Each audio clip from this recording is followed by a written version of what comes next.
Good work, Lelek Guard Team. And Lelek... Turns out Valeri knew about— Shouldn't you be facing my way if you're guarding me? At the moment— If the true culprit is indeed still at large, as you have claimed, we— Don't worry, Tonya. Well, once the snow stops, the official... But, You're gonna miss us, huh? Well, some of us were... Really, Miss Moryanitsa? Aw, you're so... Alright, let's swear to it. I promise to give you the pass, and you... Promise. Don't indulge her, Tonya. You don't have to swear— You really do get... Hey!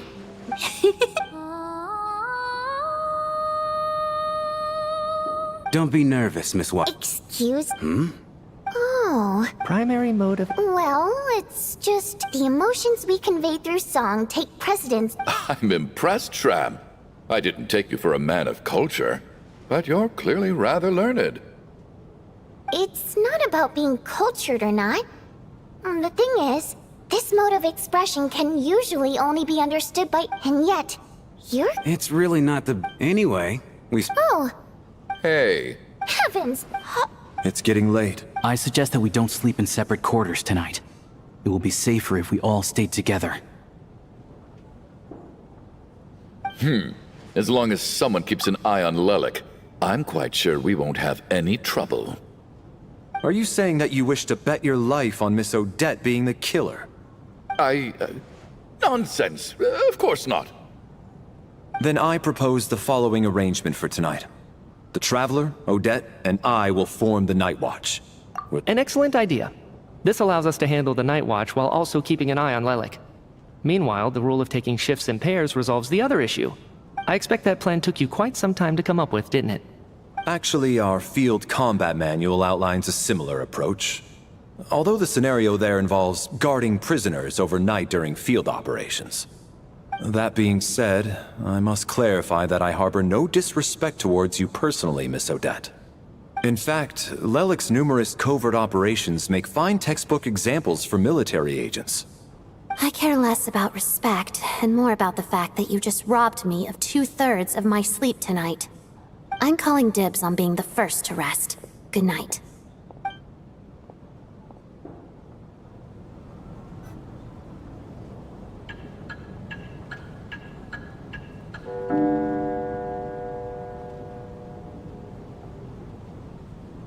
It's almost time. We should wake Odette. How are you faring?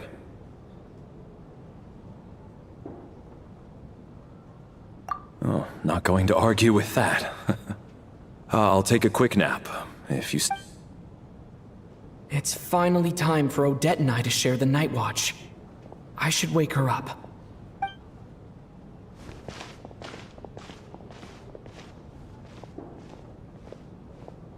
I came here to get information from her in the first place.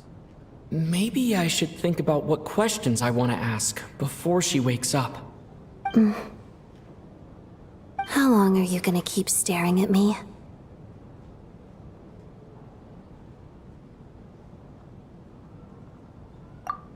Couldn't sleep.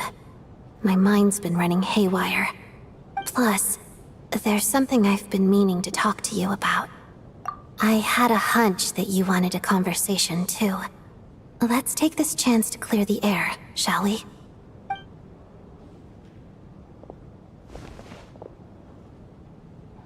I just had a simple question for you, really.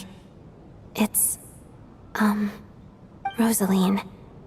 In her final moments, did she have any... last words, or anything?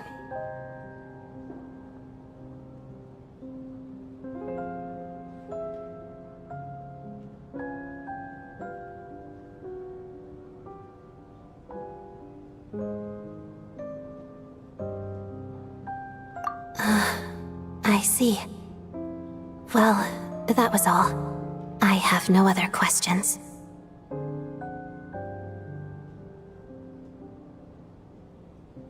No. She was utterly ruthless in pursuing her goals. That kind of person should be hard to miss. And yet, even though I never approved of her methods, and she was an abrasive person, the fact remains that I am indebted to her.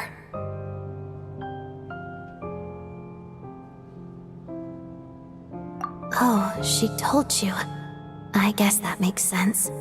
I think she and Rosaline were on pretty good terms.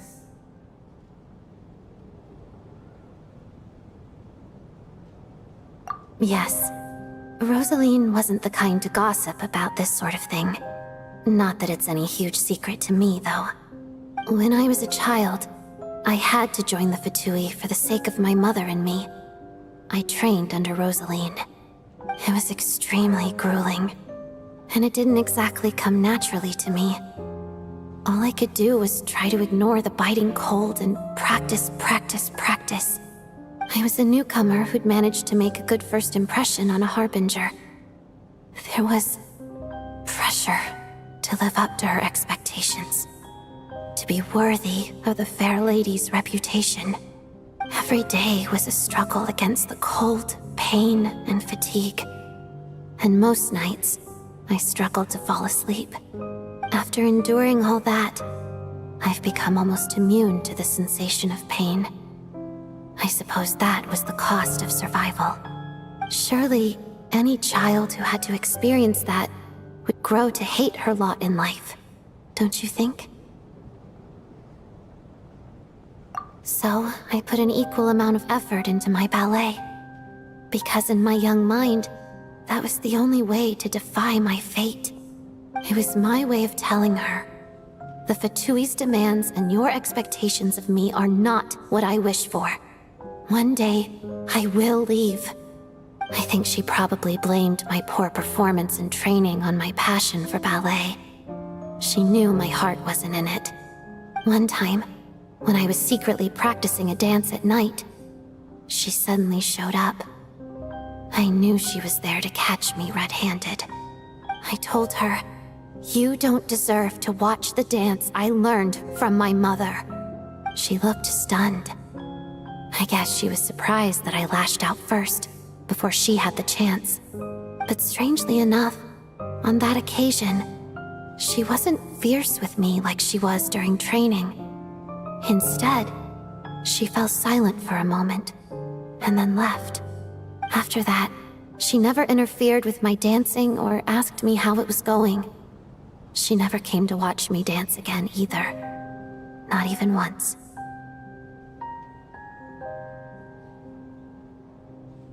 She was. But even now, whenever I take out this core Ignis, I can't help but think of that night. Of the look on her face. Sort of. Although gift might be too kind a term. This is her flame sealed within ice.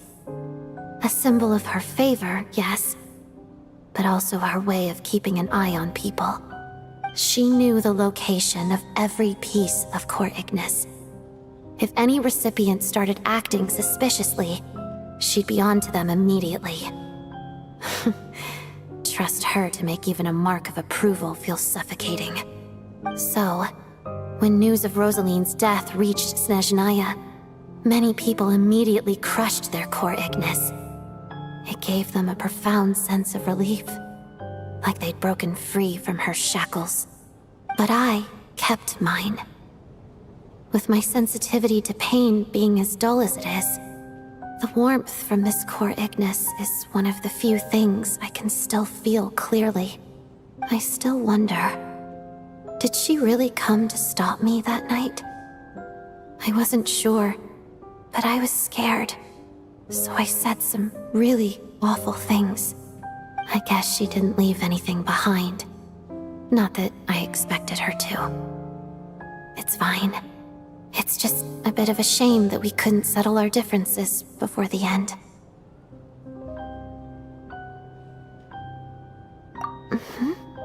She did. Are you sure she was talking about this event? Huh. No, she didn't. I didn't even find out that she'd gone to Mondstadt until a while after she left. Wait, in that case... Okay, I will. Thanks for letting me know. There's something I'm trying to figure out. I'm beginning to suspect that Paimon's mystery illness is being caused by the energy research behind Project Stuja. Paimon's very important to me, so I have to get to the bottom of this.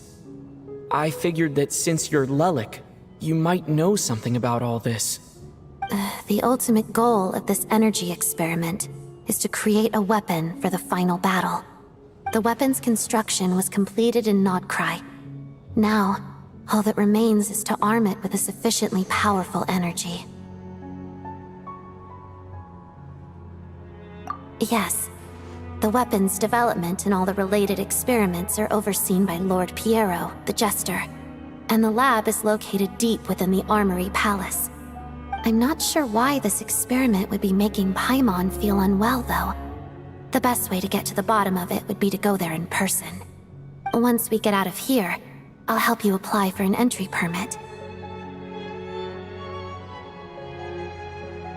And I'm hardly the organization's proudest member, as you know. You answered my question about Rosaline. I want to do you a favor in return. It's that simple.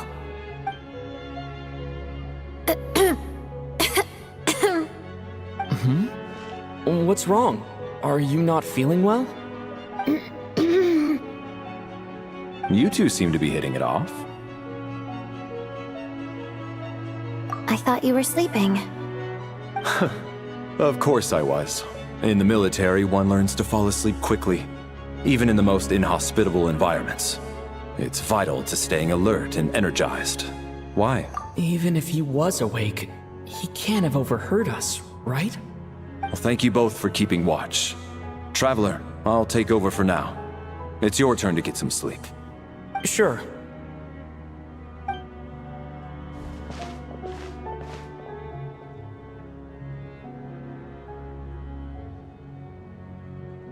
This is our second night here, but at least I found out a little more about Paimon's condition. I hope she's been sleeping well the past couple of days. Why do I feel like I'm being watched?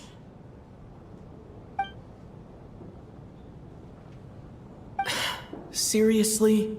Is this payback for when I stared at her earlier? But I thought she was asleep. Never mind. I'd better try and get some sleep myself.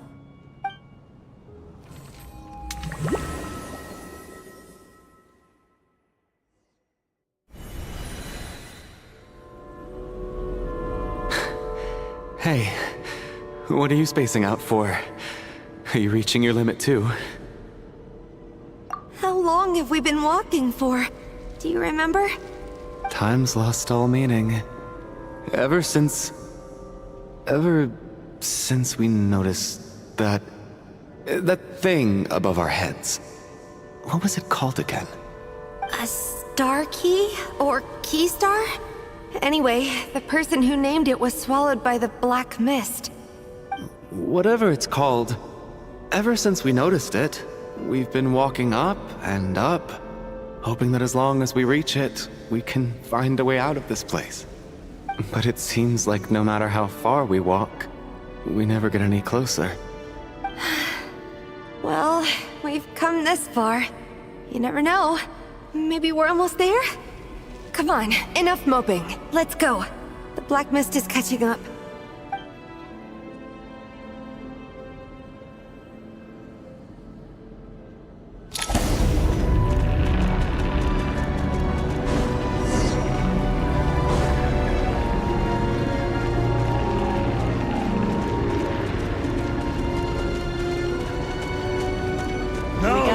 Here comes another. Monsters!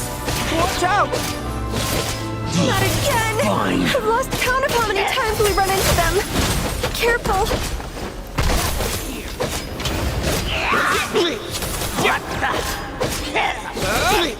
What the?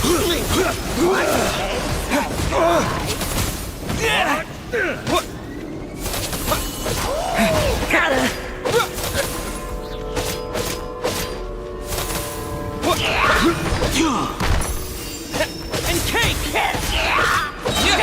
Condense!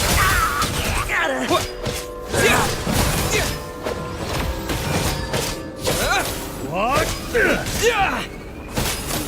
Backup is here. That's it! Cryo Storm!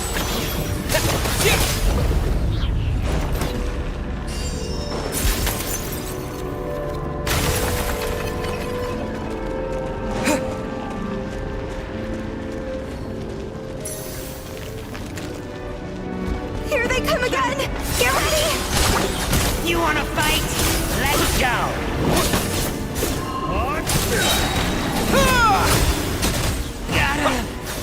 Second thought. Backup is here.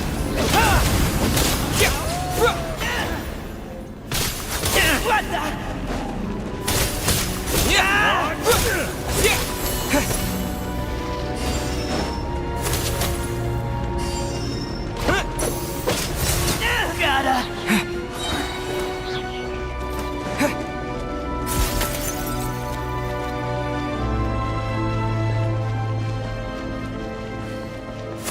Monsters ahead of us. The black mist behind us. It feels like there's no escape.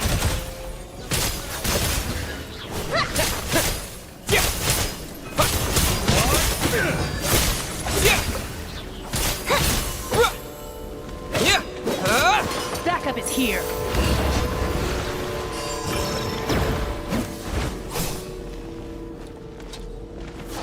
And cake!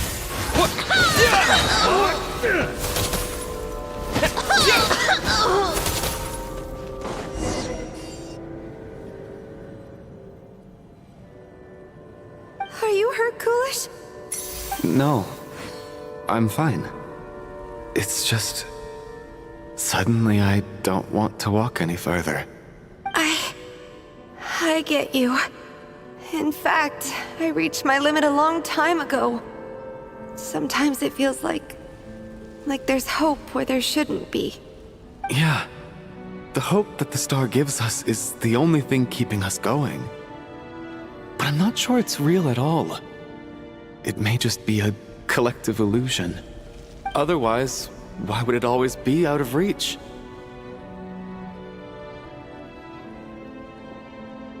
We know you mean well, but you're only saying that to try and encourage us to keep going, aren't you?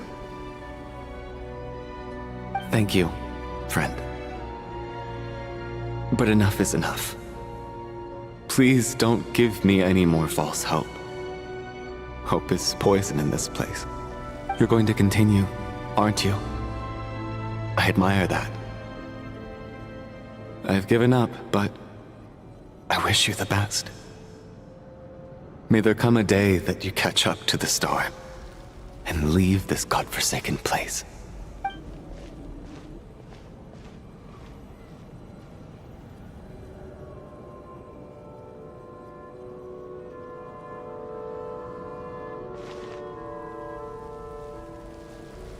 It's not an illusion. We really are getting closer to the star.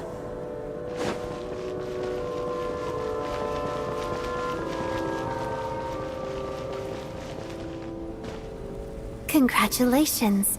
You're the first person to make it here.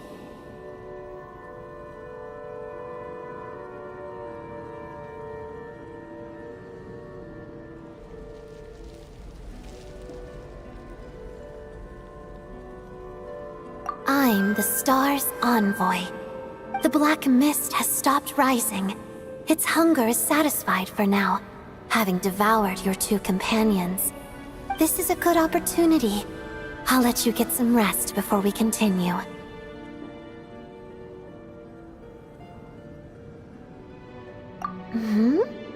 What do you mean, leave? The star represents the starting point. It's the waypoint for the beginning. Congratulations on reaching the starting point. Once you are ready, we will head out and walk upwards. I will be right by your side the whole way.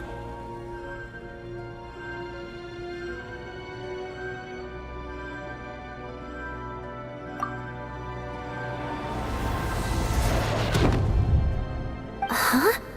What's wrong? Hey, don't give up before the journey's even begun.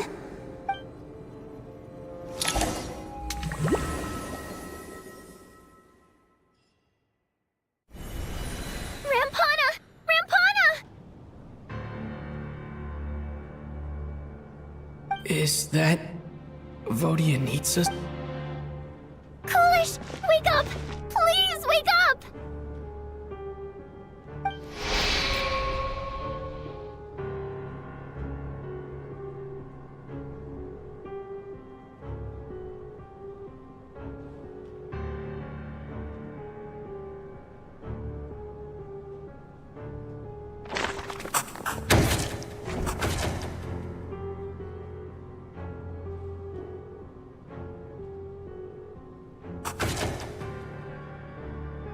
The situation is identical to that of the 2 casualties yesterday. We cannot ascertain the cause of death. At least there are some elements that we can rule out this time. They slept on the stage with everyone else, so I suppose the surrounding environment can't be a relevant variable. Rampana. Coolish. Weren't some of us keeping watch last night? 3 of us, in fact. How could you not notice something was wrong? I'm as confused as you are. Certainly nothing unusual happened on my watch. Likewise, and from what I've observed so far, both Miss Odette and the Traveler can be trusted.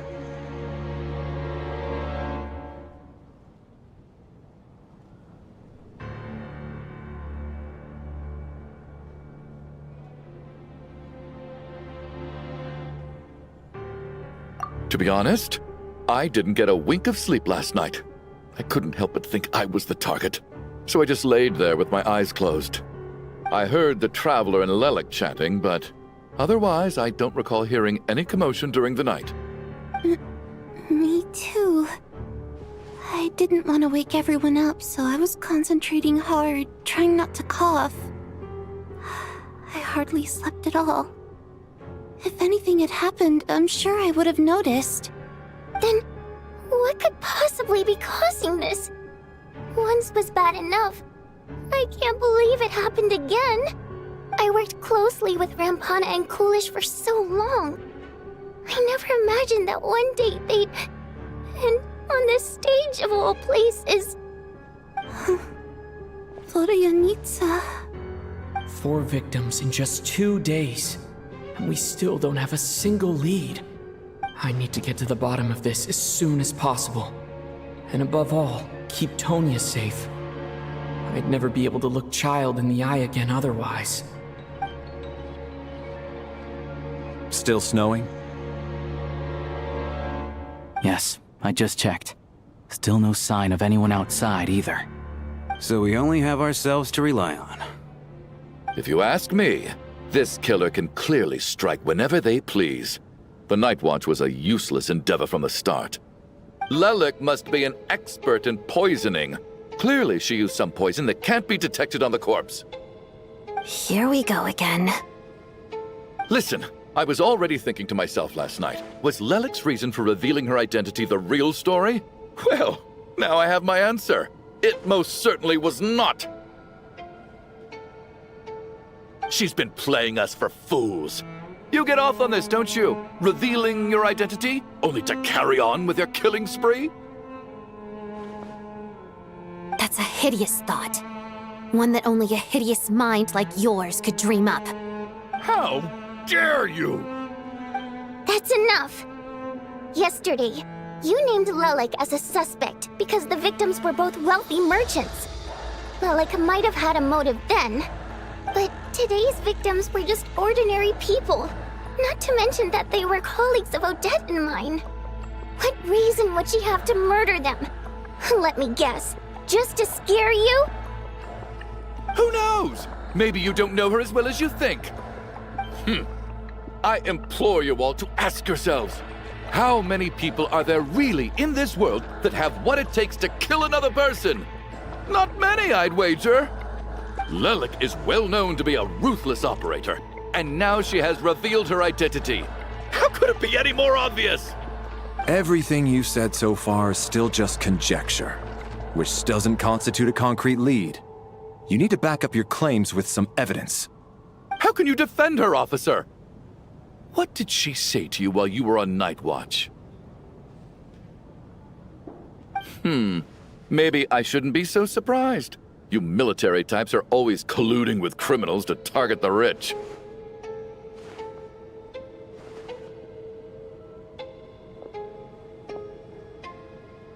All so you can get your grubby paws on our hard-earned fortunes, then tell us to fall in line.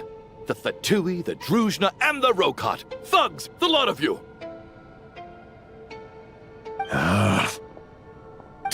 Don't you dare! Sir, but you were the one who told us not to stop other people from expressing their opinions yesterday. 4 people have already died. Only yesterday I was chatting with Mr. Coolish. Then we woke up in the morning and he's... Turning against one another is the last thing we should be doing right now. Little girl. Even if Mr. Chuganov is a puffed-up, pig-headed windbag who doesn't have a clue what he's talking about, he's still one of the victims here, isn't he?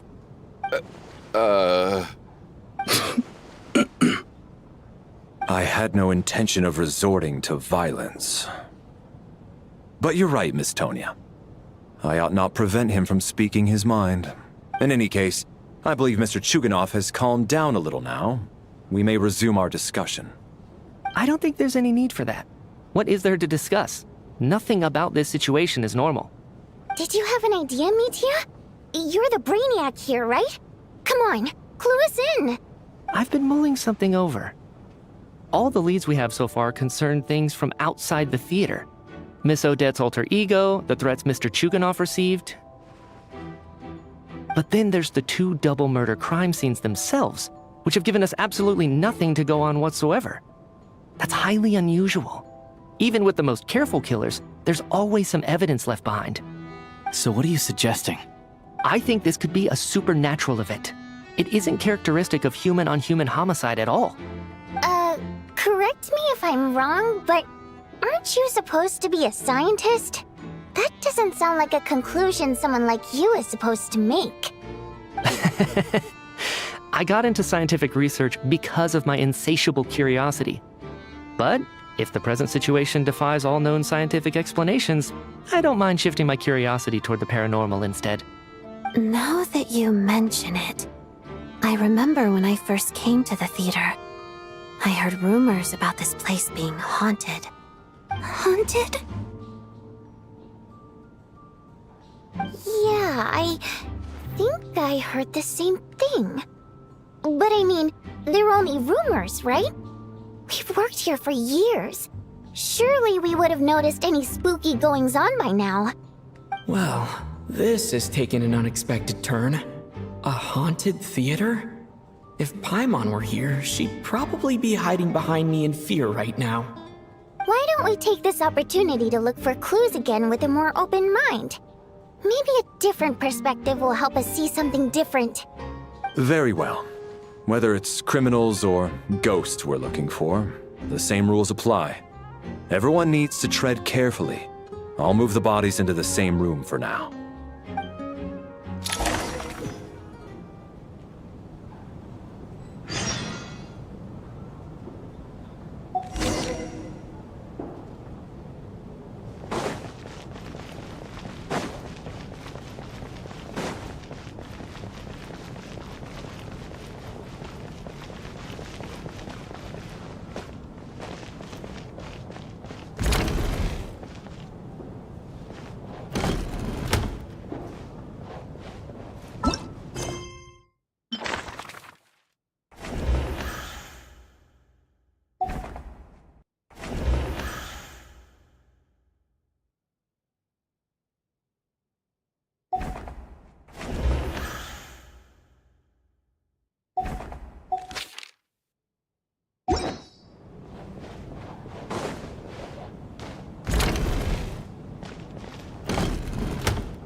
Valeri, come take a look at this.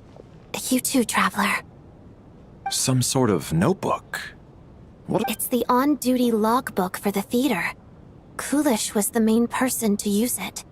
He mostly used it to record any unusual incidents during a show, audience numbers, exit times, and so on. Yes, he'd always have this logbook with him when he checked tickets at the entrance. This should confirm a lot of key details about the recent show. So, you find anything unusual? Yes. The number of people. I've checked and double-checked, but the numbers just don't match what's recorded in the logbook. Apparently, we have an extra person among us. Are we certain that logbook is accurate? Could someone have sneaked in without buying a ticket or something? Unlikely. Coolish took his duties very seriously. I've rarely seen any errors in his work.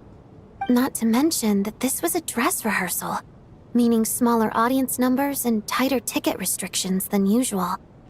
Everything would have been well within his control. We no longer have our tickets with us, do we? They got collected on entry.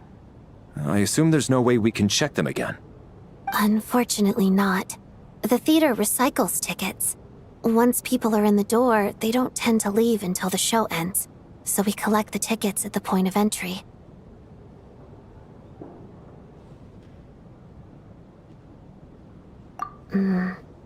Still, I'm inclined to believe that this discrepancy in the head count is significant somehow. Did an extra person just materialize out of thin air?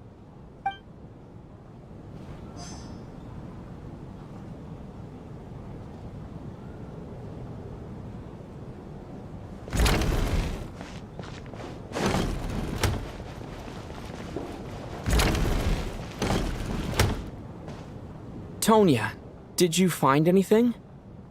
Not yet. Still looking. So... Are we supposed to be looking for something paranormal? I think I'd prefer teaming up with you than looking around on my own. This looks like somebody's notebook. Shall we read it together?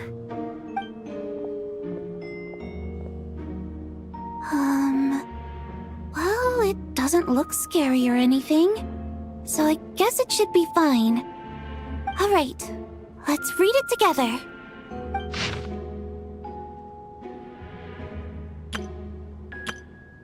Huh. This has to be Vodianitsa's writing, surely. Maybe it's a little rude for us to peek at this. I feel like I just read someone's secret diary by accident.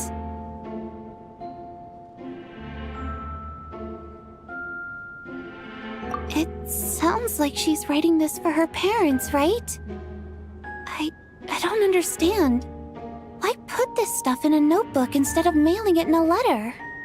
Because her water imp parents belong to the aristocracy, who were driven out of Snezhnaya by the Tsaritsa long ago.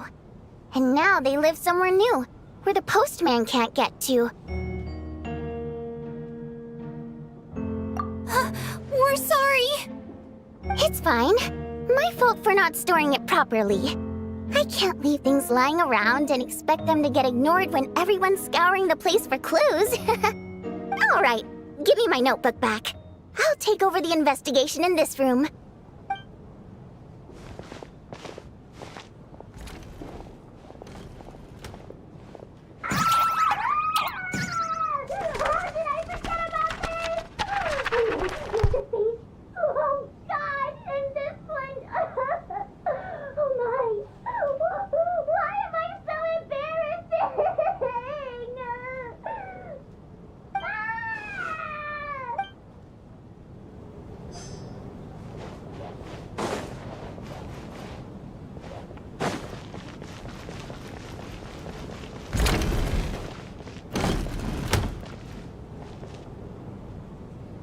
Ah, Traveler.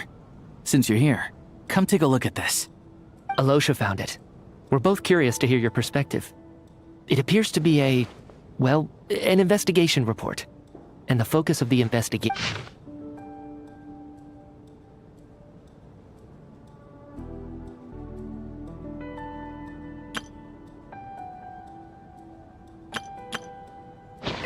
Investigation report, huh?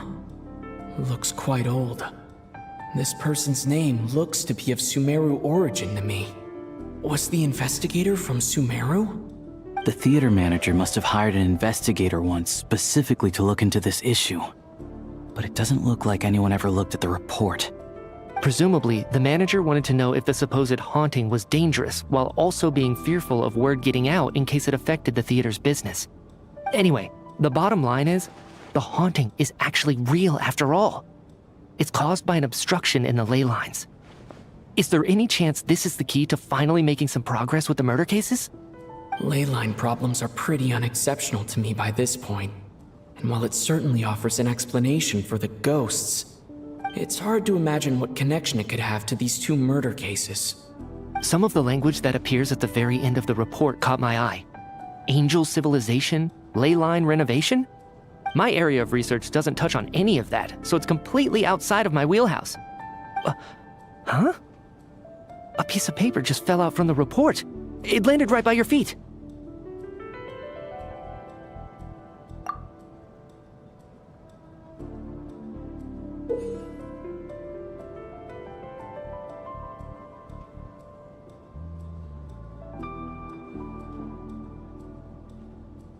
How unnerving. It was tucked inside the report, so it must be a note left by the author. Death is near. Is that supposed to be what's going on here? With us, in the theater? But if so, how did the author foresee it? Could he predict the future somehow? Maybe things are more complicated than we thought. No, wait a second. If we take the report and the note at face value, they completely contradict one another. The report definitively concludes that the hauntings in the theater are harmless and cannot affect the real world. But the note seems to be warning of potential danger. The question is, what exactly does the note mean by death?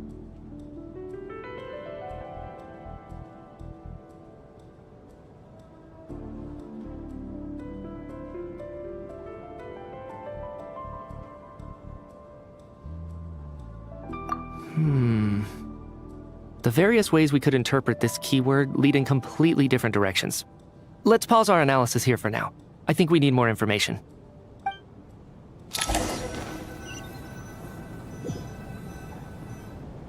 If we take all this together, it's not impossible, is it? If anything, it's the natural conclusion. Oh, I beg to differ. This sounds to me like a product of a researcher's vivid imagination. And perhaps it's because I'm still viewing this through the lens of a typical murder investigation. But still, I'm struggling to be persuaded by your theory. Does it really sound that far-fetched? All right, well, let's treat that as speculation for now. I do agree with what you've said, so let's go with your idea for now. Good. Okay, now that we finally have some meaningful leads, I think it's time to reconvene. Let's get the others.